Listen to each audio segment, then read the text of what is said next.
Empezamos.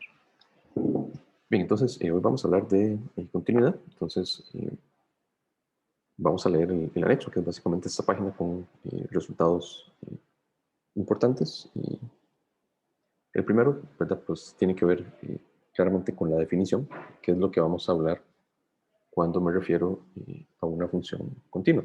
¿Okay? Entonces, esa es la definición formal. Ya hago aquí una representación gráfica de qué es lo que representa. Pues se relaciona mucho con el tema de límites, ¿verdad? Que esencialmente me dice, bueno, yo tengo una función, aquí la estoy definiendo en todo R, ¿verdad? Pero podría estar definida en un intervalo o un subconjunto de R. Vamos a llamarla continua, en un valor A. Entonces, estamos hablando de que es una definición local para un valor particular, un número real A. Si en el límite, cuando x tiende a de f de x, obtengo f de. ¿Okay? Es decir, en términos de épsilon y deltas, para todo épsilon existe un delta, tal que si x menos a es menor que delta, entonces se tiene que la diferencia de las imágenes de x y a es menor que epsilon. ¿Okay? Entonces voy a aprovechar por acá para agregar simplemente una representación gráfica de lo que estamos hablando. ¿Okay? Entonces la noción, así en palabras simples, de una función que es continua, pues es simplemente una función cuya gráfica obtengo de, de no levantar el lápiz, digamos. ¿Verdad? Por ejemplo, eso que yo tengo ahí es continuo y gráficamente es muy intuitivo. Y obviamente, ¿verdad? Y más adelante cuando hablemos de derivabilidad de cosas, ¿verdad? Hay funciones que pueden tener comportamientos raros como picos, pero esto sigue siendo continuo, ¿verdad? El hecho de que no cambie suavemente es lo que les digo, es esta otra propiedad de ser derivable que veremos en un seminario posterior. Pero entonces la definición en términos de límites es sencillamente esa, digamos, en un valor A, mi función va a ser continua si cuando yo pienso en el límite coincide con la imagen de A. Entonces, por esa razón es que eso es continuo. ¿Okay? Tal vez es más claro decir que no es continuo. Por ejemplo, yo podría tener una función que pega un brinco. Claramente esto no es continuo en A, porque el límite no existe, ¿verdad? En este caso, si yo pienso en cuando me acerco a en la función, este límite no existe, porque sus límites laterales son diferentes, ¿verdad? Si me acerco por la izquierda, estoy llegando a un cierto valor. Si me acerco por la derecha, estoy llegando a otro valor diferente. Y usualmente esto se le conoce como discontinua inevitable, ¿verdad? Porque no hay nada que pueda hacer yo con ese brinco para tratar de solucionar la función, digamos, en palabras simples. Que tampoco es continuo, y, bueno, podría ser un caso no tan problemático como el anterior. Podría ser que yo tenga algo así, ¿ok? Y tal vez voy a poner un criterio particular como para que quede claro a qué me refiero. Por ejemplo, si yo hablo de la función x al cuadrado menos 1 entre x menos 1, claramente yo puedo factorizar y yo puedo decir que esta función, a la hora de hacer la diferencia de cuadrados en el numerador y simplificar, eso me va a quedar x más 1. Pero esto claramente tiene sentido cuando x no es 1. Entonces, si uno piensa en la gráfica de esa función, es simplemente una línea recta. Tal vez el gráfico no quede muy bien a escala, pero voy a mejorar esto.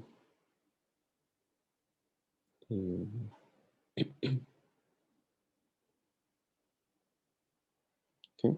Entonces, esta es la gráfica de x más 1, ¿verdad? Entonces aquí 1 y menos 1. Pero la diferencia es que el valor 1 no está en el dominio, ¿verdad? Entonces realmente aquí lo que tengo es un elemento, para graficar esto. Lo que tengo es una recta con un hueco. ¿Okay? Y por esa razón, ¿verdad? Es que esta función no puede ser continua en 1, ¿okay? Porque ahí tengo un huequillo. ¿Qué pasa en este caso? Bueno, en este caso no es tan grave, ¿verdad? Como el caso anterior, porque en este caso el límite, cuando x tiende a 1 de la función, sí existe. ¿Okay? De hecho, ese límite se puede calcular y es igual a 2. El problema está en que en este caso la imagen de 1 no está definida. Pero entonces, cuando en la definición inicial que pusimos en términos de límites, ¿verdad? Que este límite sea igual a f de a, entonces está implícito que la imagen debe existir, que es lo que no ocurre en este caso, que el límite debe existir, que es lo que no ocurre en este caso de arriba, y además que sean iguales. ¿Okay? Entonces, eso me da la noción, ¿verdad?, de que una función continua es esa función cuya gráfica obtengo cuando no levanto claves. ¿Okay? En términos de epsilon y deltas, tal vez nada más la transcribo por acá, ¿verdad? Pero esta definición de límite, en términos de epsilon y deltas, bueno, tal vez para ahorrarme un minuto, es esencialmente esto que está aquí arriba. ¿Okay? Aquí hago énfasis tal vez en que, como en este caso particular yo se ocupo que la función esté definida en A, entonces, si recuerdan la definición de límite, en la definición de límite uno tiene esta condición, que x menos a tiene que ser positivo, que implícitamente, ¿verdad? Bueno, explícitamente, lo que me dice es que x no puede valer a. En el caso de continuidad, eso lo eliminamos, ¿verdad? Porque claramente aquí yo sí ocupo que f de a esté definido. Entonces, por esa razón es que aquí ponemos solo esta condición de x menos a menor que delta. ¿Okay? ¿Y alguna pregunta con la definición? Okay. Todo claro por ahora. Excelente. Vamos. Entonces, hay varios ejercicios. El primero, voy a dejarlo después de esta proposición, que de hecho ahorita lo menciono. El segundo es clásico, digamos. Tengo una función tal que existe una constante L que satisface esta propiedad. ¿Okay? Esta propiedad es lo que se conoce de la función para como ser Lipschitz. ¿Okay? Y, entonces, cuando uno habla de una función Lipschitz, básicamente esta es la definición. ¿Okay? Y entonces, aquí lo que estamos diciendo es que si yo tengo una función que es Lipschitz, entonces esa función necesariamente es continua. ¿Okay? La prueba es inmediata, y eso voy a escribirla por aquí abajo. Ejercicio 2. ¿Okay? Porque la hipótesis lo que nos dice es que existe un L tal que f de x menos f de y es menor o igual que L por x menos y para todo x y y que esté en el dominio. En este caso el dominio venía escrito como R, ¿no? Entonces tenemos que esa es la hipótesis. Entonces, ¿y qué pasa? Bueno, de manera sencilla, si queremos usar la definición, dado un epsilon positivo, ¿verdad?, tengo que tomar un delta particular. Tal vez voy a poner la definición aquí abajo para irla viendo paso a paso. Entonces,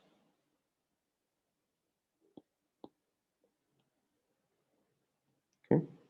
La definición lo que me dice es para todo epsilon. Entonces, aquí me estoy dando un epsilon positivo, que va a ser arbitrario. Tengo que demostrar que existe un delta. Entonces, todavía no lo voy a poner qué es, pero bueno, tiene que haber algún delta. Tal que, si yo tomo x menos a menor que delta, entonces tengo que ver qué ocurre con f de x menos f de a. ¿Okay? Y después de ciertos cálculos, yo ocupo llegar a que esto es menor que epsilon. ¿Okay? Pero entonces, ¿qué pasa? Aquí la hipótesis es directa porque la hipótesis me permite acotar esto superiormente por L y x menos a. ¿Okay? Y entonces, ¿qué pasa? Si yo ocupo que esto sea menor que epsilon, pues básicamente ocupo que x menos a sea más pequeño que epsilon entre L. Entonces, ese es el delta que a mí me sirve. Cuando yo aquí en delta pongo epsilon entre L, ¿okay?, cuando escribo, cuando llego a este paso de la desigualdad, entonces estoy diciendo que x menos a es menor que epsilon entre L, y cuando simplifico, ese es el epsilon que yo ocupaba en mi definición. ¿Okay? Entonces, listo, pues se tiene la definición de continuidad, ¿verdad? Y listo. Entonces, en este caso, podemos concluir que la función f es continua. ¿Okay? Aquí hay un pequeño, vamos a ver cómo lo escribimos. Okay, sí. Vean que efectivamente, ¿verdad?, no hay ningún problema. La constante L es estrictamente positiva. Entonces, en lo que escribí acá no hay ningún inconveniente. Yo puedo dividir por él. ¿Okay? ¿Alguna pregunta en ese ejercicio?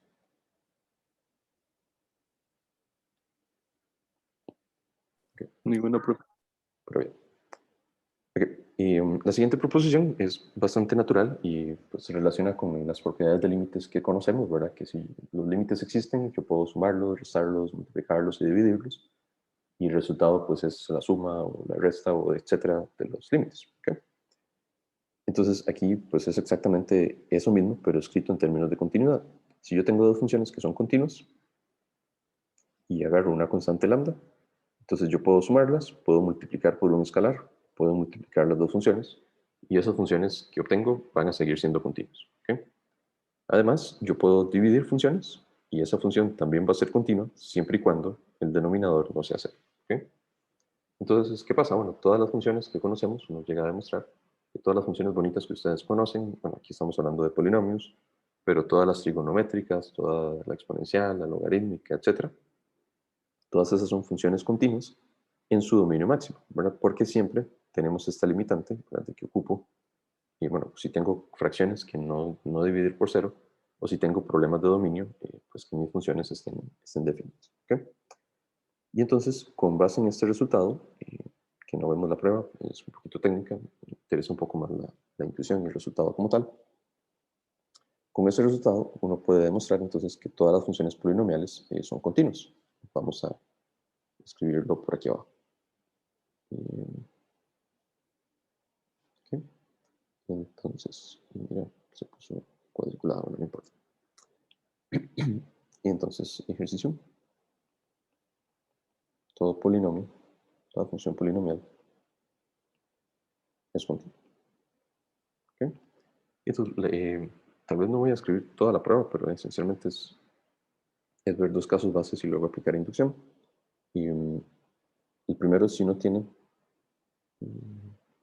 si al parecer tengo problemas de internet, si me pego, me dicen por favor, si hay algún atraso.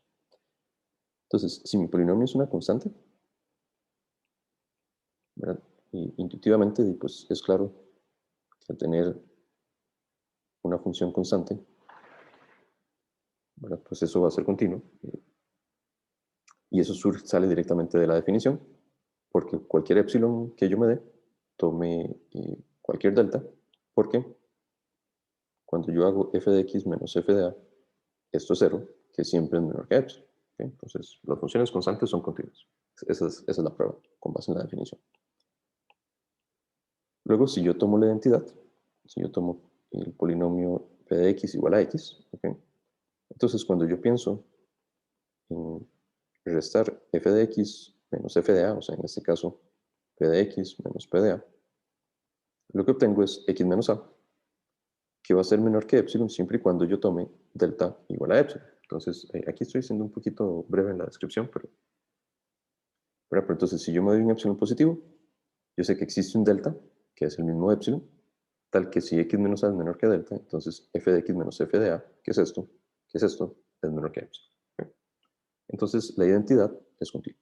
Entonces, en este caso, ahora lo que estamos diciendo es que las funciones constantes y la constante y la función identidad son continuas. Y eso es todo lo que yo ocupo para demostrar que cualquier polinomio es continuo. ¿Por qué razón? Porque entonces, en general, entonces empiezo a pensar en las, bueno, valga la redundancia, empiezo a considerar las potencias. Entonces, si yo considero cualquier potencia de la forma x a la n, yo puedo verlo, ¿verdad?, como x por x a la n menos 1. Y entonces, por inducción, uno demuestra que ese polinomio también es continuo. ¿Ok? Y, ¿verdad? Y de nuevo, el caso base ya está, el caso igual 1. Entonces, cuando tengo x por algo anterior, tengo que es continuo. Porque simplemente estamos usando la propiedad de que cuando multiplico funciones continuas, obtengo algo continuo. Y así, ¿verdad? Cuando yo escribo mi polinomio en su forma más general, que sería un cierto coeficiente por x a la n, y así sucesivamente, ¿verdad? Entonces, de inmediato, esta propiedad me dice que este polinomio va a ser continuo. ¿Por qué razón? Bueno, porque sabemos que si yo multiplico por escalar, obtengo algo continuo, la potencia es continua, entonces esto es continuo, esto es continuo, esto es continuo, cada sumando es continuo, y cuando yo sumo, pues también obtengo funciones continuas. ¿Okay?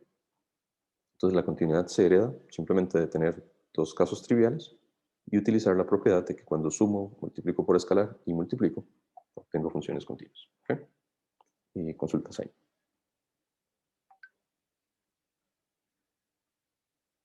Okay. Bien, y tenemos esas 4 operaciones básicas, ¿verdad? La siguiente es la de composición. Entonces, pues si yo tengo dos funciones continuas, aquí, ¿verdad? Para que la composición esté definida, entonces lo que requiero es que f sea continua en A y g sea continua en la imagen de A. Entonces, cuando pienso en la composición también es continua. ¿Verdad? Que aquí tal vez nada más para recordar, lo que estoy diciendo es, tengo una función f que toma A y me le manda f de A, y luego tengo otra función g que manda esto, ¿verdad? A g compuesto con f. Entonces, si cada uno es continua, entonces la flecha, la composición, que sería pensar desde aquí hasta acá, eso también va a ser continuo. ¿Okay? Y, entonces pensar en continuidad es algo, creo yo, muy natural. Pues aplico operaciones y todo funciona a la perfección. Hay un criterio que es bastante útil en general cuando uno está resolviendo problemas, y es que a veces es un poco complicadillo, o se puede tornar un poco complejo, digamos, pensar en esa definición de opciones y deltas. ¿Okay? Entonces uno tiene esta posibilidad de pensar, de verificar si una función es continua con base en sucesiones. Entonces, se cumple que una función f es continua en un punto A, si y solo si yo tomo cualquier sucesión xn que converja a, y entonces eso me implica que las imágenes del xn convergen al f de A. ¿Okay? Igual voy a hacer tal vez una... Sí, al parecer estoy teniendo problemas de conexión y voy a repetir lo último que dije. Gracias. Entonces, el criterio de continuidad lo que me dice es esto: si yo tengo cualquier función, esa función es continua en un punto A, sí y solo sí, yo agarro cualquier sucesión que converge a A y se cumple que para cualquier sucesión que yo tome, el límite de esa sucesión, de la imagen de esa sucesión, es f. ¿Okay? Entonces, ¿qué estamos diciendo aquí? Bueno, vamos a ver si espero que el dibujo ayude. Yo digo que una función sea continua, ¿ya? ¿Verdad? Como esta que estoy dibujando, es lo mismo pensar que tome cualquier sucesión xn, entonces tomo aquí x1, x2, no tiene por qué ser monótona, ¿verdad? Podría ser que aquí esté x4, aquí x3, etc. Tome cualquier sucesión que se acerque a A. Entonces, tiene que ocurrir que no importa cómo me acerque yo a A, las imágenes de esa sucesión, ¿verdad? También se acercan a la imagen de A. ¿Okay? Esa es espero que quede clara la noción geométrica. Me está diciendo, cuando yo estoy muy cerca de A, que de hecho esa es la noción de límite, cuando yo estoy muy cerca de A, las imágenes pues también se van a la imagen de A. Pero importante, ¿verdad? Eso es para cualquier sucesión que yo tome. Entonces, particularmente, esto también me sirve, digamos, si yo sé que una función es continua, por hipótesis, yo sé que cualquier sucesión que yo me dé, voy a poder utilizar esta propiedad de acá. ¿Okay? Que eso también lo vamos a usar ahorita en algunos ejercicios. Dicho de otra manera, tal vez, ¿verdad? Cuando yo lo pienso aquí, límite de f de xn es lo mismo que escribirlo como f del límite de xn, ¿verdad? Porque el límite de xn es a. ¿Okay? Entonces, si uno lo ve así, uno informalmente dice, y lo que estoy haciendo es intercambiando el límite y la función. ¿Verdad? Entonces, la continuidad me permite pensar en ese intercambio. ¿Okay? Entonces, eso con respecto al criterio de continuidad. ¿Okay? Y que de hecho creo que lo vamos a usar en este ejercicio 3. Entonces voy a ponerlo por aquí abajo. Si pueden leer bien con la página cuadriculada, nada más para estar seguros. Para estar seguros. Sí, Sí, sí se ok. ve bien. Ok, entonces, ejercicio 3. Ajá. Voy a copiar el 4.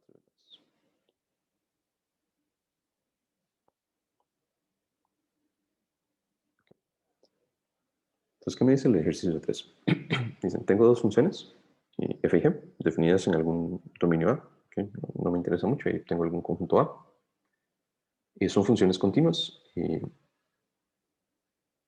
Bueno, aquí, perdón, tal vez en la definición olvidé mencionar algo. Y aquí, ¿verdad? Hablamos de la continuidad en un punto A. Cuando yo digo, aquí arriba, definición, f es continua en un conjunto A, si f es continua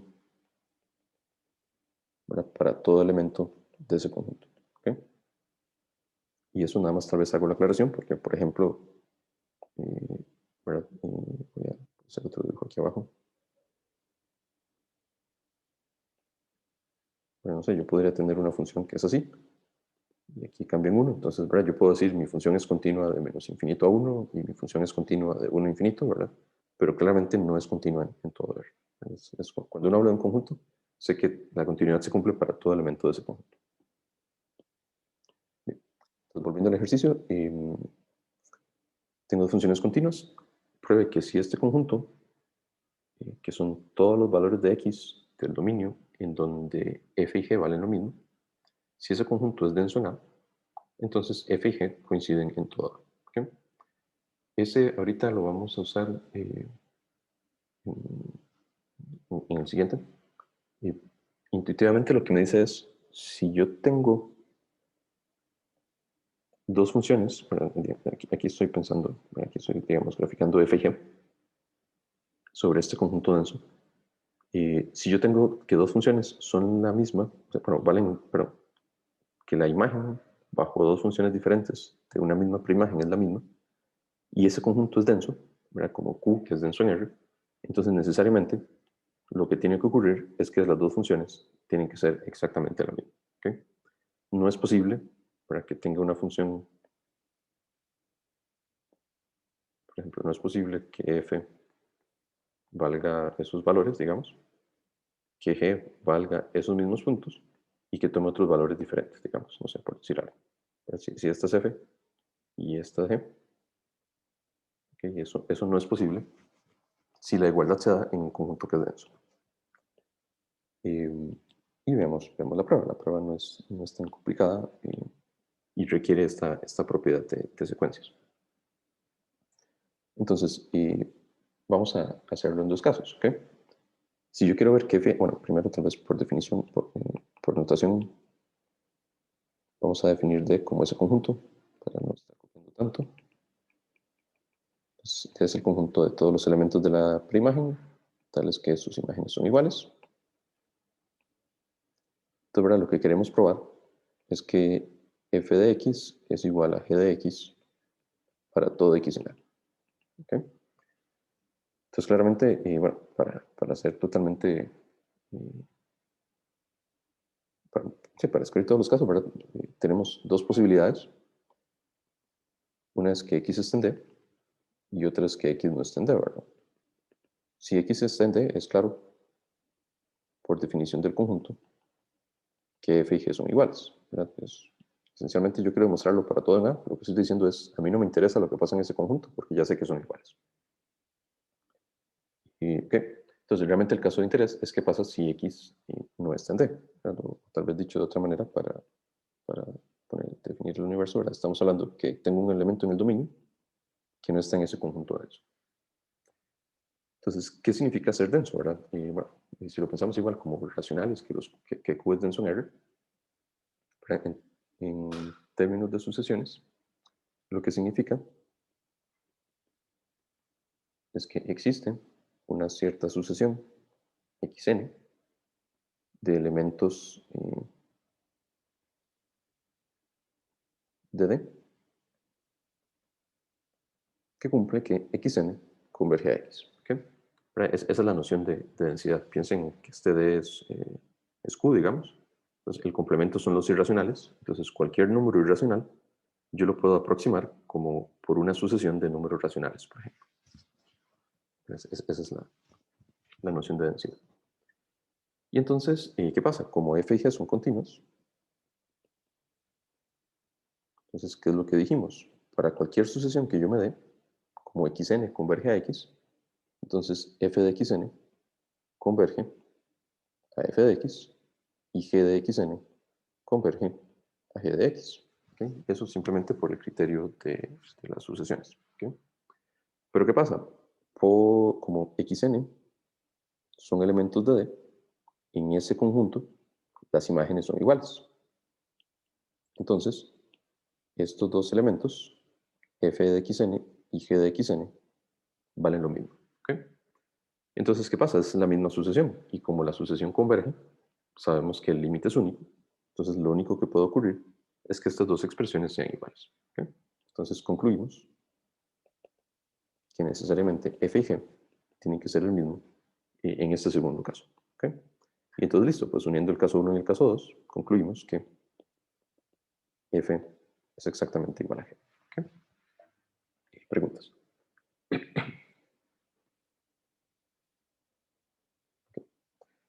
Entonces, de nuevo, la relevancia de este ejercicio es que me dice, si usted quiere ver que dos funciones son iguales, pues basta darse cuenta que son iguales en un conjunto denso. ¿Ok? Que es esencialmente lo que vamos a hacer en este ejercicio 4. ¿Ok? Y entonces, mire, este fue el ejercicio 3. Este ejercicio 4 también es típico. Me dice, encuentre todas las funciones continuas definidas en todo R que son aditivas. Entonces, ¿qué cumplen? Que la imagen de x más y es igual a la imagen de x más la imagen de y. Y entonces, voy a ponerlo por aquí para que no se me olvide, ¿verdad? Lo que ando buscando son funciones continuas que cumplan eso. Entonces, si uno piensa en posibles funciones que sirven, ¿verdad? Pues uno tal vez empieza ahí a deducir cuáles funciones sí me sirven, cuáles funciones no me sirven. Si ustedes suman cualquier función extraña, ¿verdad? Claramente si mi función f es un seno o cualquier trigonométrica, pues sabemos que las trigonométricas no cumplen eso, ¿verdad? Cosas así. Incluso si piensan en algo más simple como cuadráticas, pues sabemos, ¿verdad?, que x más y al cuadrado no es x al cuadrado más y al cuadrado. Entonces, de alguna forma uno piensa que, bueno, tal vez las funciones lineales son las únicas que sirven. Y no solo las funciones lineales, sino que una clase muy particular de funciones lineales, ¿verdad? Porque si mi función fuera constante, esta no sirve, ¿verdad? Porque si mi función es constante, aquí tengo la constante y aquí tengo dos constantes.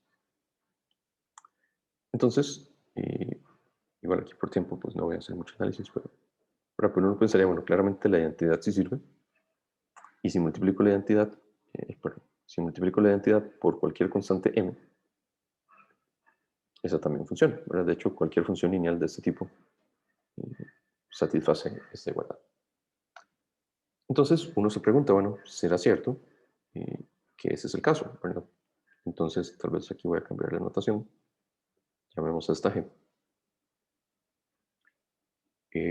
Entonces, ¿será cierto que la única función que es aditiva, que cumple esta propiedad, es la función m por x? Continua, ¿verdad? Recuerden que estamos hablando de funciones continuas.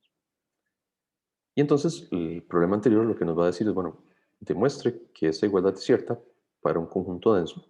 Y bueno, como estamos en R, pues el conjunto denso va a ser Q. Y entonces vamos a demostrar que para los racionales esto es cierto. Y entonces, por el ejercicio anterior, necesariamente se cumple para todo R. ¿Okay?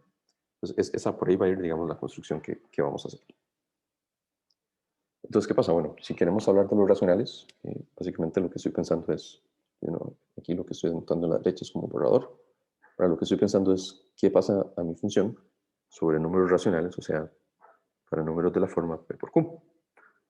No obstante, ¿verdad? Tal vez llegar a eso de golpe al inicio es un poco, tal vez no tan natural. Y entonces uno pues va paso a paso. ¿Okay? Entonces la primera observación es darse cuenta que si yo tomo un número natural, n, cuando yo calculo f de n por x, esto me da n veces f de x. ¿Okay? ¿Y por qué razón? Bueno, esto se puede ver por inducción. ¿Okay? Porque por hipótesis, si yo tengo f de x más x, esto es f de x más f de x, que es 2f de x, ese sería el caso no trivial, digamos, inicial. Y cuando yo pienso en la imagen de nx, pues esto lo separo en dos, en n menos 1x más x, y aplico la misma propiedad de antes. ¿Okay? Voy a dejarlo ahí, nada más ahí terminan los detalles, pero lo que estoy diciendo es, si yo hago una suma finita aquí de n términos, pues, y aquí también es una finita de n términos, y obtengo esta condición para los naturales. Yo digo, bueno, ok, pasemos ahora a los enteros. Entonces, ¿qué pasa ahora si, voy a ponerlo como m, qué pasa si m es entero? ¿Será cierta esa relación? Entonces, el truquillo, ¿verdad? Y de hecho, si lo piensan, recuerden que en mente yo quiero demostrar que la función es una constante por x. Ven que aquí ya nos dimos cuenta que eso es cierto, ¿verdad? La imagen de este en x es una constante por f de x. ¿Okay? Y bueno, ahorita mejoro eso, pero por el momento yo sé que puedo sacar esta x. En particular, tal vez voy a escribirlo de una vez. No lo voy a usar ahorita, pero en particular, si cambio la x por 1, eso lo que me dice es que la f de n es igual a n veces f de 1. Entonces, esta f de 1 es la constante que tengo aquí abajo. Ahora, ¿qué pasa para enteros? Bueno, será cierto una relación particular.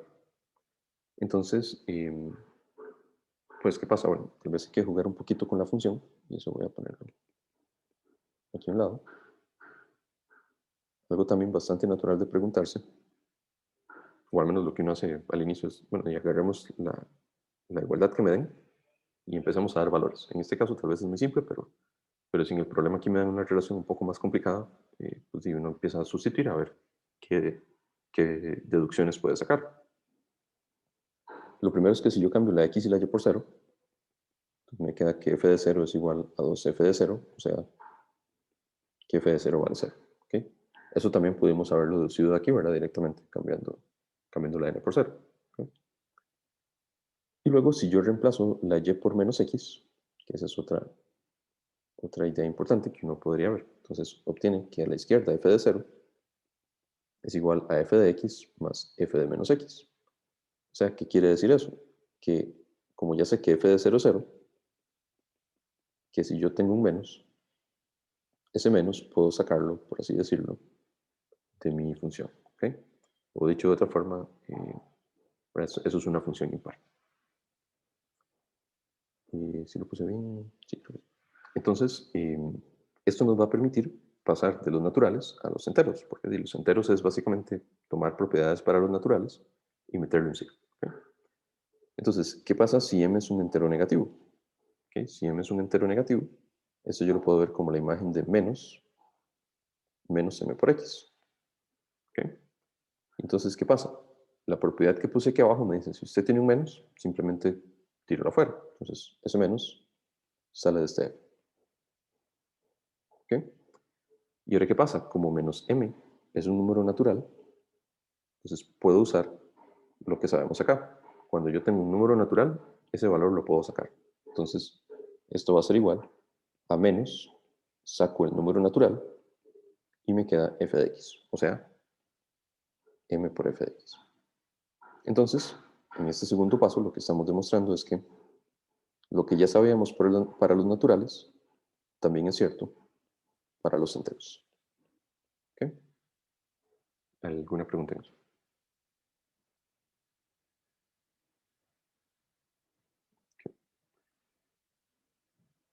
Vean que de alguna forma Todo bien. estamos aumentando, gracias, estamos aumentando el conjunto, ¿verdad? Ya sé que es cierto para n, ya sé que es cierto para z, entonces el siguiente conjunto va a ser q. ¿Okay? Entonces, si ya sé que yo puedo sacar números enteros que multiplican, ¿verdad? La siguiente pregunta es, entonces, ¿qué pasa si yo estoy dividiendo por, por algún valor q? ¿Okay? Entonces, para eso, voy a ponerlo por aquí. Si yo pienso en f de x, ¿verdad? Entonces f de x yo lo puedo ver como f de, voy a ponerlo, q por x entre q, ¿verdad? Donde q es un entero diferente de 0. ¿Okay? Claramente tengo esa igualdad y por lo que acabamos de decir, ese q lo puedo sacar. Como es un número entero, simplemente sale. Cuando digo sale, ¿verdad? Es que usamos esa propiedad. ¿Verdad? Y entonces, reescribiendo esto último, lo que estoy diciendo es que f de x entre q es igual a 1 entre q por f de x para todo q entero distinto de 0. ¿Okay? Entonces, de manera directa tengo una propiedad similar que me dice cualquier fracción que usted tenga dividiendo, la puedo tirar para afuera. ¿Okay? Y entonces, eso de manera directa me dice, bueno, si usted tiene f de cualquier fracción por x, Entonces, ya sé que el Q lo puedo sacar por esta propiedad de aquí. También sé que el P lo puedo sacar por esta propiedad de acá, porque son enteros. Y me va a quedar el f de x, y de nuevo habrá de esto para todo P y Q enteros. Y claramente Q distinto de 0. Entonces, ya sabemos, ¿verdad? De 1, 2 y 3, lo que dedujimos es que mi función r de x, digamos, si yo tengo un número, perdón, ¿para qué puse ahí? Okay, si yo tengo cualquier número racional r, entonces, ¿verdad? Lo que estoy diciendo es que f de r de x es r por f de x. Eso es esencialmente lo que hemos demostrado. Y bueno, esencialmente, ya ahí casi que, no sé, ya ahí tenemos absolutamente todo. ¿Por qué razón? Bueno, em, ajá, em, porque si cambiamos ahora la x por 1, tal como lo dije antes, ¿verdad? Y en general, pues la x realmente no lo hacen mucho, ¿verdad? Más que pensar aquí en escribirlo de forma general, pero si cambio la x por 1, que de hecho voy a cambiarla por acá, lo que me está diciendo es que f de r es igual a f, perdón, a r por f de 1. ¿Ok? Y entonces, si defino, nada más para seguir la misma notación de antes, la imagen de 1 como esta m, ¿verdad? Lo que estoy diciendo es que mi función es m por r, y esto es para todo r en q. ¿Ok? Y entonces, ¿qué pasa? Ahora sí, invocamos el ejemplo anterior. Si yo tengo dos funciones que son iguales en un conjunto denso, entonces son iguales en todo el conjunto. Entonces, como aquí tengo una igualdad de dos funciones en un conjunto Q que es denso en R, entonces podemos garantizar que f de x va a ser igual a m de x para todo x en R. ¿Okay? Pues Q es denso en R. ¿Okay? Preguntas.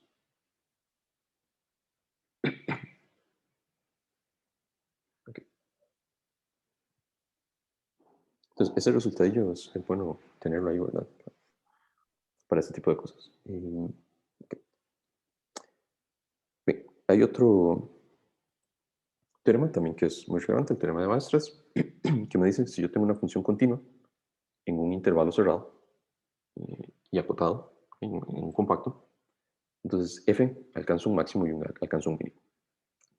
Escrito en términos de desigualdades, lo que quiere decir es que yo puedo encontrar dos preimágenes, x1 y x2, tales que la función siempre es más grande que la imagen de x1 y siempre es más pequeño que la imagen de x2. Y eso ahora tiene toda la lógica del mundo porque al estar pensando en un intervalo cerrado AB, y como la función es continua, bueno, pues yo no puedo hacer cosas extrañas, yo no puedo levantar el lápiz. Yo empiezo en un punto, termino en otro, ¿ok? Y siempre voy a poder encontrar un máximo y siempre voy a poder encontrar un mínimo. Okay, bueno, el dibujo no quedó muy bien, pero... Entonces, esencialmente eso es lo que me dice, siempre va a haber un valor mínimo y siempre va a haber un valor máximo, siempre y cuando tenga un intervalo cerrado y acotado. ¿Okay? ¿Por qué razón eso es necesario? Bueno, en el ejercicio 5 me dicen, encuentre una función continua en un intervalo abierto, tal que f no posea máximo o mínimo. ¿Okay? Obviamente hay miles de contraejemplos, y tal vez el más simple, voy a ponerlo aquí abajo para tener más despacio, en el ejercicio 5, ¿ok? Pues simplemente si yo tengo una función con asíntotas verticales, por ejemplo, tenemos un grafiquillo ahí, digamos que este es mi intervalo AB. Entonces, estoy hablando de que quiero tener una función continua en el intervalo abierto que no tenga ni máximo ni mínimos. Entonces, pues simplemente, no sé, pienso en algo así. Claramente esta función pues no tiene ni máximos ni mínimos porque no está acotada ni superior ni inferiormente. Y aún así es una función continua en todo el intervalo abierto, ¿verdad? Porque lo grafiqué sin levantar lápiz. ¿Okay? Entonces, por eso es importante en el teorema de Weierstrass garantizar, cuando lo usemos, que el intervalo es cerrado y acotado. Okay. Bien. el ejercicio 6, igual voy a resolverlo abajo.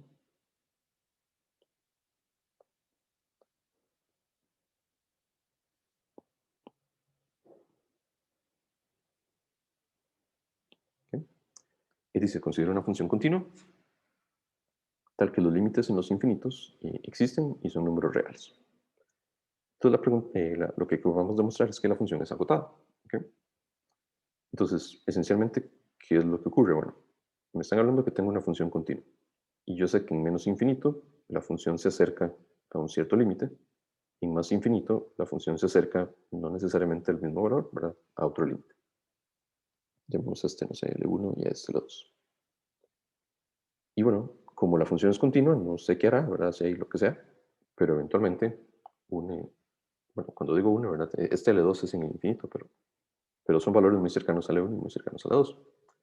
Entonces, como la función es continua, la función necesariamente debe ser acotada, ¿verdad? Y eso lo que significa es que no es posible que pase lo de antes, ¿verdad? No es posible que la función tenga alguna asíntota vertical para que luego baje, ¿verdad? O algo así, porque ya ahí tendría una discontinuidad. Entonces, intuitivamente, digamos que eso es lo que uno espera en esa función bajo esas hipótesis. Ahora, ¿qué pasa? Bueno, tenemos que escribirlo, ¿verdad? Formalmente para, para demostrar que mi función es acotada. ¿Ok? Entonces, para eso, la manera más sencilla, creo, es pensar en la definición formal de qué significa que estos límites existan. ¿Ok? Entonces voy a ponerlo por acá. Entonces nos dicen que el límite en menos infinito de la función existe y es un número real, digamos, llamémoslo L1, lo puse en el, en el dibujo. Entonces, eso esencialmente lo que significa es que en términos de épsilos y deltas, bueno, tal vez voy a poner por aquí abajo, entonces me voy a dar un epsilon positivo, entonces por la definición del límite, yo sé que existe un índice N1, bueno, sí me importa, existe un índice N1 natural, tal que cuando yo pienso en la diferencia entre f de x y L1, esto es más pequeño que epsilon, siempre que yo esté a la izquierda de menos N2. ¿Qué significa eso? De nuevo, lo que estoy diciendo es, hay un número muy grande, N2, como es en menos infinito, el menos se lo impongo acá, por eso es que, perdón, N1, no sé por qué dije. Existe un número natural N1, le pongo el menos para tomarlo negativo, tal que si yo estoy, de hecho aquí no sé por qué puse N2 también, es N1, tal que si yo estoy a la izquierda de este N1, la diferencia entre f y el límite es muy pequeña. Entonces, lo que estoy diciendo es, antes de N1, la función está aquí en esta banda de diámetro epsilon. ¿Okay? Y lo mismo para infinito. Para infinito yo voy a poder encontrar un N2 que cumple que la distancia entre f de x y L2 es menor que epsilon, siempre que yo esté después de ese N2, ¿verdad? Donde L2 es el límite en más infinito de la función. Entonces, eso me ayuda mucho porque eso me hace despreocuparme de los infinitos, ¿verdad? Lo que me está diciendo es, en esta parte de acá y en esta parte de acá, usted sabe que su función está acotada. ¿Okay? No le queda de otra. Y en lo que sobra, pues es perfecto porque esto es un compacto, ¿verdad? Esto es un conjunto cerrado que va de menos n1 a n2. Y el teorema de Weierstrass me dice, ok, su función ahí tiene que ser acotada porque es un intervalo cerrado. ¿Okay? Entonces, pues listo. Esa es, digamos, la noción de por qué ocurre. Tal vez voy a terminar de escribirla para que no quede incompleta. Eh, entonces, ¿queda clara la intuición? ¿Sí? ¿Alguna pregunta? Entonces, de la primera desigualdad, básicamente lo que ocurre es que f de x está entre L-1 y... Ok, L1 menos epsilon, perdón, y L1 más epsilon. si x es menor que menos n1. T2, lo que ocurre es que f de x está entre epsilon más L2 y L2 menos epsilon. Si yo estoy en la parte del dominio que x es más grande que n2. Y cuando yo estoy en el intervalo cerrado n1, n2, yo sé que existen dos valores, m mayúscula y m minúscula. Y tal vez esto debería escribirlo mejor. Luego existen dos números reales, m y m, tales que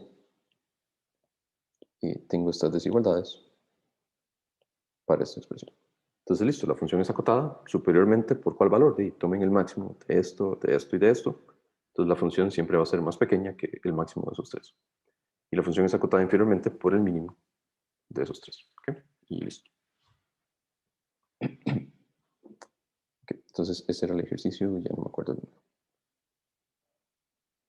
El 6. ¿Okay? Y bien, ya casi vamos a cumplir la hora, entonces me interesa más hacer otros ejercicios. Y este 7 dejémoslo de tarea moral para ustedes, para que lo piensen un poquito. Ese es el vacilón. Y voy a concentrarme en unas aplicaciones del teorema del valor intermedio. ¿Okay? Entonces, si tenemos una función continua, donde la imagen de A y la imagen de B son diferentes, entonces para cualquier C que esté entre ellas, existe un X en la primera imagen, tal que f de X es igual a C. Aquí igual, creo que la mejor manera de entenderlo es gráficamente.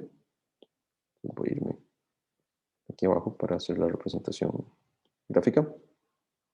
Esa es una manera de escribirlo. En general, tal vez se puede escribir un poquito más general. Pero lo que me dice es, tengo una función que es continua, tengo aquí f de A y tengo aquí f de B, que son diferentes. ¿Okay? Y yo sé que mi función pues empieza aquí y termina acá, y como es continua, no sé qué hace, pero tiene que empezar en este primer punto y tiene que terminar en este segundo. Entonces, ¿qué pasa? Si yo tomo, lo que me dice es, si yo tomo cualquier C que esté entre f de A y f de B, yo puedo garantizar por continuidad que va a haber un valor X, en este caso, no me habla de unicidad, nada más me dice, tiene que haber por lo menos uno. En esta gráfica, por lo menos hay tres que cumplen que la imagen de X es C. ¿Okay? Si yo hubiese tomado, claramente un C aquí más arriba, entonces en este caso, el valor de X sí va a ser único, ¿verdad? Y eso no me lo garantiza el teorema. El teorema nada más me dice, usted sabe que hay uno. Pueden ser más, pues no lo sé. Y por lo menos va a haber uno.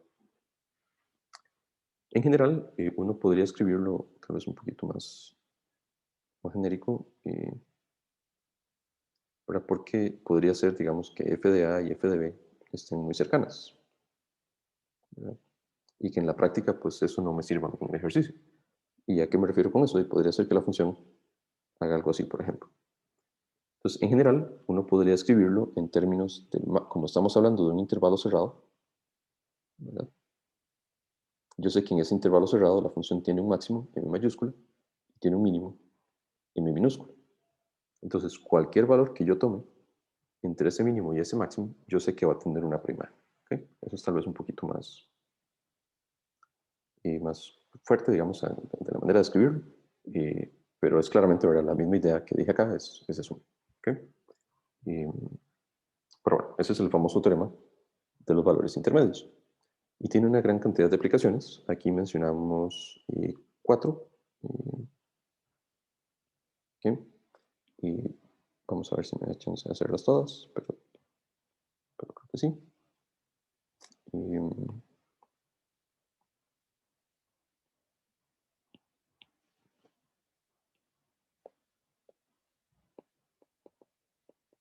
¿Okay? Entonces, empecemos con este 8. Lo que me dice es, demuestre que si usted tiene una función que es continua en todo R, entonces para cualquier intervalo I, usted calcula su imagen y la imagen es un intervalo. ¿Okay? Entonces, aquí eh, uno podría hacer casos y, digamos, ahí podría pensarse en casos simples. Tal vez hago dos simples y menciono un poquito. Vamos a ver cómo lo hago. Sí, tal vez mencionamos algunos casos simples como para tratar de dar una intuición. ¿Verdad? Porque entonces uno dice, bueno, que no tengo ni la menor idea de qué hacer. Bueno, y es un intervalo, entonces pensemos en casos relativamente simples. Entonces podría ser, no sé, que y fuera solo un punto, podría ser que y fuera un intervalo cerrado, ¿verdad? Podría ser que y sea un intervalo abierto en A y cerrado en B. Y así sucesivamente.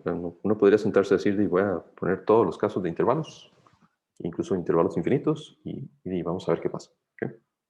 Y, y está bien, ¿verdad? Esa es una posibilidad. Y cada uno tiene su particularidad. Pues este primer caso claramente es muy sin gracia, porque si el intervalo es solamente un punto, la imagen de i es solamente un punto, y entonces pues también va a ser, ¿verdad? Ese intervalo. Si fuera un intervalo cerrado, eso también es fácil de ver, porque el rango de la función, bueno, perdón, vamos a poner aquí, pongo una anotación. En este caso, la imagen de ese intervalo va a ser el mínimo de mi función y el máximo de mi función. ¿Verdad? Porque por el teorema de Weierstrass sabemos que al ser un intervalo cerrado, eh, va a tener un máximo y un mínimo. Entonces no sé qué hace la función, pero como es continua, tiene su máximo, tiene su mínimo, y entonces la imagen va a ser un intervalo. ¿Okay? Las cosas se ponen más interesantes cuando uno tiene, por ejemplo, este intervalo abierto en A. ¿Y por qué? Bueno, porque de ahí ya podrían ocurrir cosas raras, ¿verdad? Como que haya alguna asíntota o cosas extrañas en mi función. Ya no puedo usar el teorema de los valores intermedios. Entonces, ¿qué podría hacer uno? Bueno, uno podría tomar intervalos de la forma a más 1 entre n, b, donde n es un número natural. Entonces, como quien dice, en lugar de estudiar el intervalo AB, yo le sumo un poquito y considero ese intervalo de acá. ¿Qué pasa? Cuando hago tender n a infinito, ¿verdad? Pues este valor se acerca al de la izquierda. Y entonces podría pensarlo, digamos, de esa manera, porque ya sé que la imagen de in es un intervalo. ¿Okay? ¿Y por qué lo sé? Bueno, porque por el caso anterior, cuando es un intervalo cerrado, ya sé que su imagen va a ser un intervalo. Y entonces cuando pienso en el límite, cuando tomo el límite de f de a más 1 entre n, como f es continuo, entonces esto va a converger a f de a. ¿Okay? Y entonces, pues ahí uno puede deducir también que en este caso también tengo un intervalo. No obstante, ¿verdad? Ven que hay que hacer más casos y más cosas, pero bueno, eso tal vez espero que dé una idea de qué es lo que ocurre, ¿verdad? En casos muy particulares. En general, uno puede escribir la solución más sencilla. ¿Ok? ¿Por qué razón? Bueno, porque ¿qué es un intervalo? Y tal vez por ahí va un poco la noción. Aquí pues empecé a escribir intervalos que uno sabe que eso es un intervalo, ¿verdad? Pero una caracterización de los intervalos es básicamente decir, bueno, y es un intervalo si cuando yo tomo dos valores, y1 y y2 de ese intervalo, ¿verdad? Todo elemento que esté en el medio también pertenece al intervalo. Gráficamente, ahorita escribo esto mejor. Para gráficamente, ¿cómo identifico yo un intervalo? Bueno, si yo tomo dos elementos, x y y, de ese intervalo, yo sé que cualquier valor que tome en el medio también tiene que estar en el intervalo. ¿Okay? Y eso pues pinta más al teorema de los valores intermedios. ¿Okay?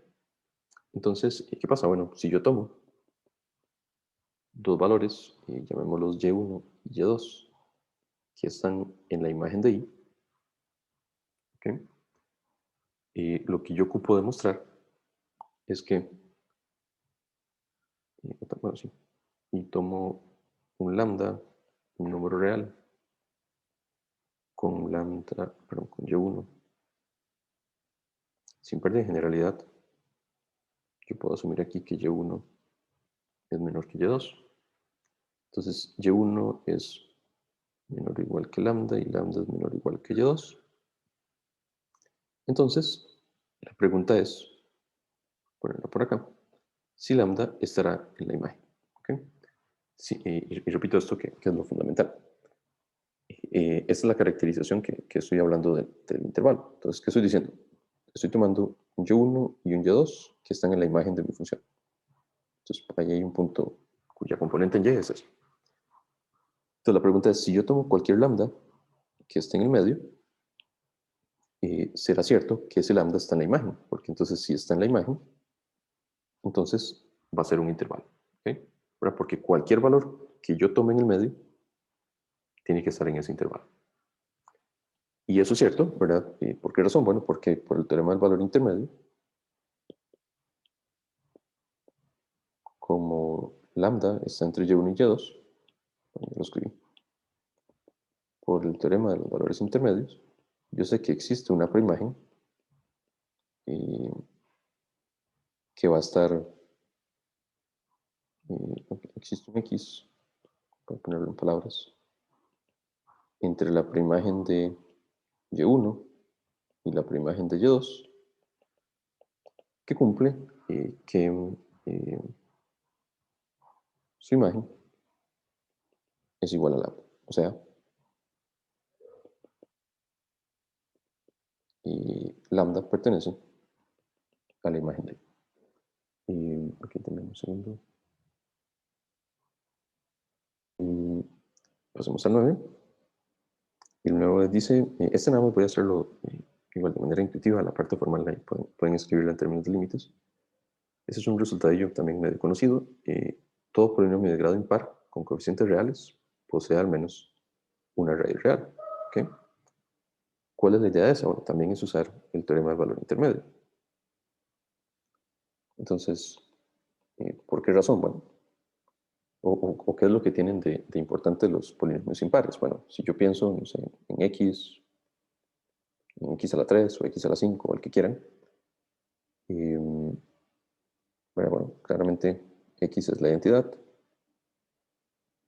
X a la 3 hace algo así.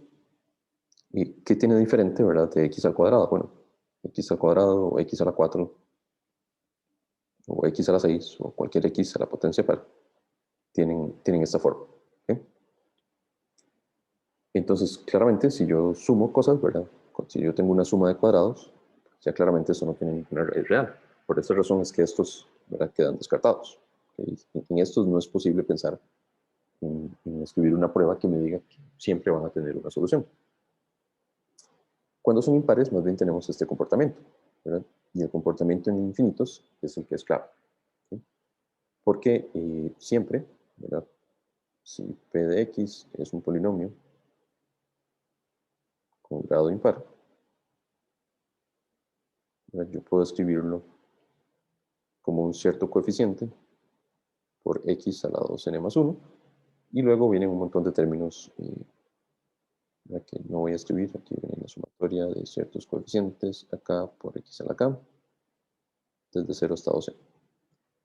Lo importante es que en infinito, el término que manda es este señor. ¿Okay? Y entonces, dependiendo del signo, se cumple que si yo pienso que pasa en más infinito, ¿verdad?, este límite va a darme más infinito, asumiendo, suponga, sin pérdida de generalidad, que el signo del coeficiente principal es positivo. ¿Okay? Como en estos de aquí, ¿verdad? El coeficiente principal es 1, entonces es positivo. Entonces, en ese caso, en infinito, mi polinomio se va a ir a más infinito. Y si yo pienso en menos infinito, mi polinomio también se va a ir a menos infinito. Si el signo fuera diferente, pues no pasa nada grave. Lo único que pasa aquí es que va a ser menos y aquí va a ser más. Lo importante es que siempre son de diferentes signos. Y entonces eso basta, por lo menos para tener la intuición.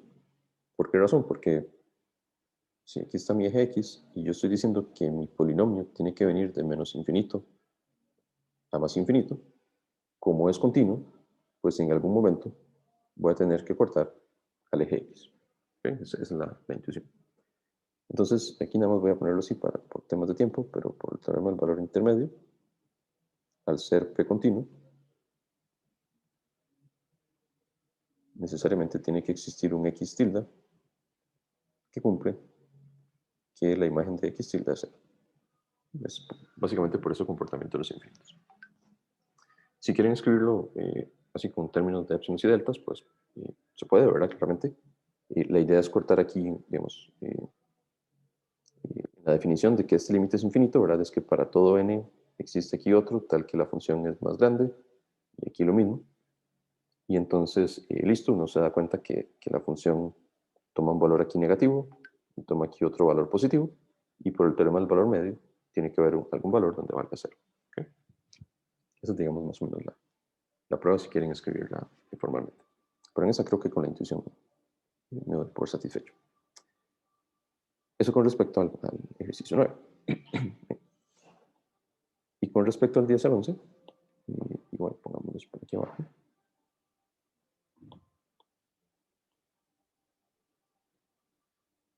¿Okay? El 10 también es bastante natural, es como folclore, digamos, matemático, de aplicaciones del teorema del valor intermedio. Y, ¿qué me dice? Básicamente tengo una función que agarra un intervalo AB y me lo manda al mismo intervalo. Entonces igual, siempre es bueno tener una representación gráfica para ver qué es lo que ocurre. Entonces si aquí yo tengo mi intervalo AB y me lo manda a este intervalo AB, ¿verdad? Entonces, ¿qué es lo que me dice? Bueno, de alguna forma yo me tengo que quedar contenido en ese intervalo. En algún momento, aquí, bueno, tal vez debe haber graficado, aquí tengo la identidad. Entonces, si yo empiezo en un cierto punto aquí en la imagen de A y termino en un cierto punto en la imagen de B, no me queda de otra que en algún momento intersecar a la identidad. Entonces, en ese momento, en este punto, es donde f de x es igual a x, que es lo que me dice el ejercicio.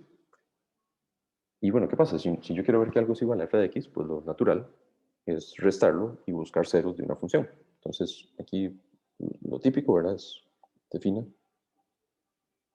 sea g de x igual a f de x menos x.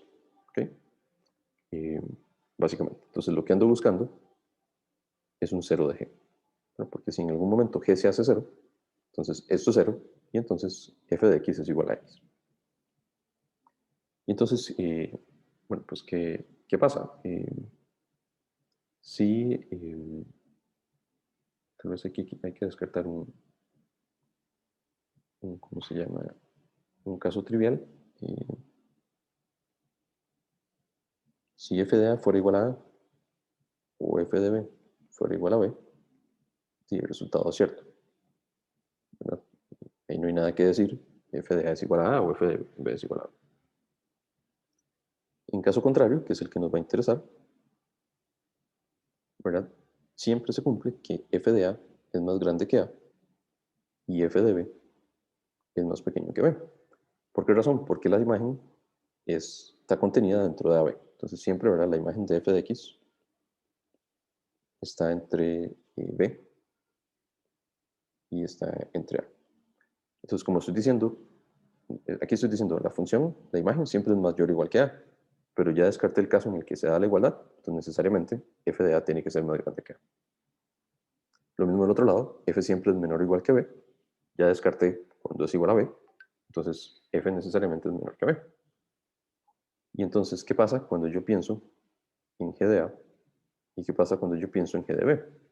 Bueno, g de a es f de a menos a, y que esto es un número positivo.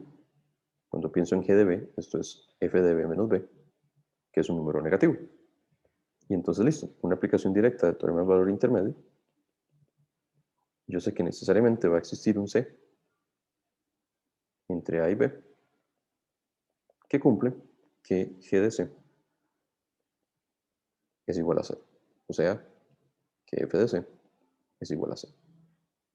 Eso es un caso más simple del teorema del valor intermedio, porque lo que estoy diciendo es que mi función g en a es positivo, en b es negativo, entonces necesariamente en algún momento tengo que pasar por el 0. ¿Okay? Eso, digamos, es esencialmente un caso particular del teorema del punto fijo.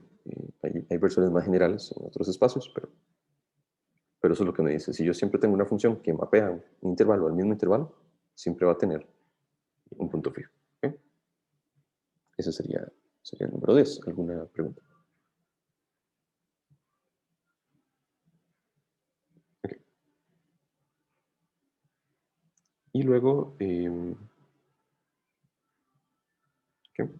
El último me dice, tengo una función continua en un intervalo cerrado.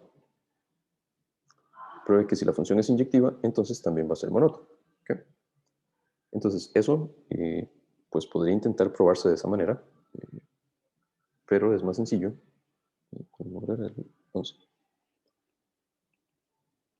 ¿Okay? Lo que queremos demostrar es que, dado una función continua, que si f es inyectiva, entonces la función va a ser monótona. ¿Verdad? Cuando decimos monótona es que es creciente o decreciente. No obstante, uno también a veces puede pensar en demostrar la contrapositiva. Entonces, esto es equivalente a demostrar, eso es lo que vamos a hacer ahorita. Veamos que si la función f no es monótona,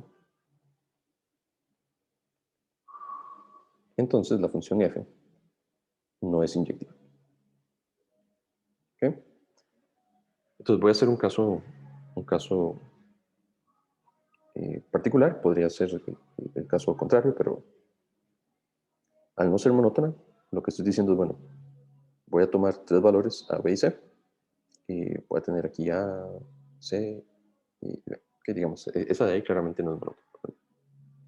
Cuando digo que voy a hacer ese caso, verdad es que podría ser, por ejemplo, que B fuera menor o demás, pero ahorita lo intentamos escribir. Regálame un segundo, perdón, que acabo de darme cuenta. Vamos a suponer, ¿verdad? Que tengo tres valores, A menor que B, menor que C, donde se cumple que f de B es mayor que f de A. Y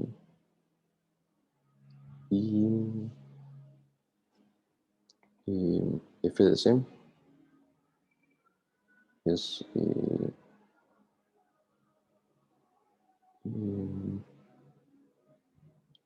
f de C es menor, sí también, pero f de B es más grande que esas dos, ¿okay? Que es lo que estoy graficando acá. Sí. Entonces, básicamente, tenemos tres posibilidades. Bueno, voy a anotarlas por acá. Que f de A y f de C sean iguales, que f de A sea más grande que f de C, o que f de C sea más grande que f de A. ¿Okay? Recuerden que lo que queremos demostrar, ¿verdad? Es que al no ser monótona, yo quiero ver que la función no es inyectiva. ¿Okay? Y la única hipótesis que tenemos es la continua. Entonces, ¿qué pasa? Bueno, si f de A es igual a C, entonces en este primer caso sale de inmediato que la función no va a ser inyectiva, ¿no? Porque tengo dos valores, tengo dos imágenes que me dan la misma imagen. Entonces, ese caso pues, es un poco sin gracia. Ahora, ¿qué pasa si f de A es mayor que f de C? Entonces, bueno, necesariamente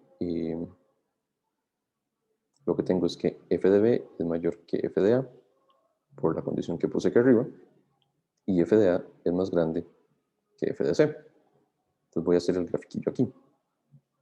Entonces, bajo este orden que acabo de decir, lo que tengo es, tengo A, tengo B, tengo C. La imagen de C es más pequeña, luego está la imagen de A. Y más grande la imagen de... ¿Okay? Entonces, ¿qué pasa? Como la función es continua, ¿okay? Como la función es continua, por el teorema del valor intermedio, yo sé que existe un valor D entre B y C tal que la imagen de D es igual a la imagen de A. ¿Okay? ¿Por qué razón? ¿Verdad? Porque la imagen de A está en ese intervalo, ¿verdad? Y básicamente aquí está, ¿verdad? F de A está entre F de B y F de C. Y esto entonces me dice que la función no es inyectiva.